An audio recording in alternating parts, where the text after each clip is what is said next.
So here we have a picture of my dear Aunt Marge. This is a pretty good picture of Aunt Marge because if you look closely, you'll see her with a glass of alcohol in her hand. Aunt Marge loves to drink. God bless her. The woman is about half my size, 18 years older than me, and if we ever got in a drinking contest, she could easily put me under the table. Last year we went to this big charity event, and Aunt Marge was really excited because they were going to have an open bar there. Couldn't wait to get there. So we pulled up outside, and one of the attendants saw Aunt Marge in the car, and he came over to the wheelchair. And he said, anyone in this car need a wheelchair? I said, no, she won't need one going in, but trust me, she'll need one coming out. Now, I make fun of Aunt Marge, but she was really a highly successful small business owner. And in fact, I would suggest she did it by applying 3 of the concepts that we talked about here today. Number 1, she had a well-defined ideal customer profile.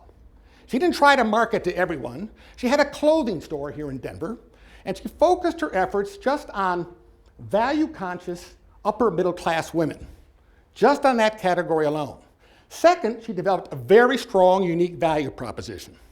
What she did was she went out to manufacturers' sales reps, people that were independent, that represented multiple clothing manufacturers, and she made connections with them, and because they always had samples that they would buy at a real low cost from the manufacturer, and when they were done selling their lines, they had these samples, they didn't know what to do with it, and she would buy those samples from the manufacturer's reps at very low cost, which allowed her to then turn around and sell them to her customers at a real significant savings. Very powerful, unique value proposition.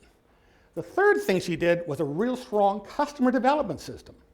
She was great at doing simple things. So she had a database full of all of her customers. She could mail them and call them on a regular basis to keep in touch.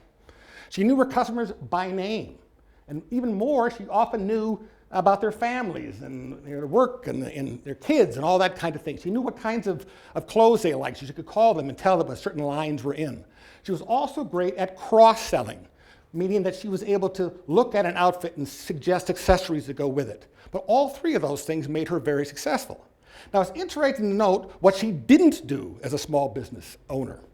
She didn't have a high-profile location. She wasn't open nights and weekends. She never even spent a nickel on advertising. Yet she was very effective and developed a strong small business marketing system. Got it? Yes.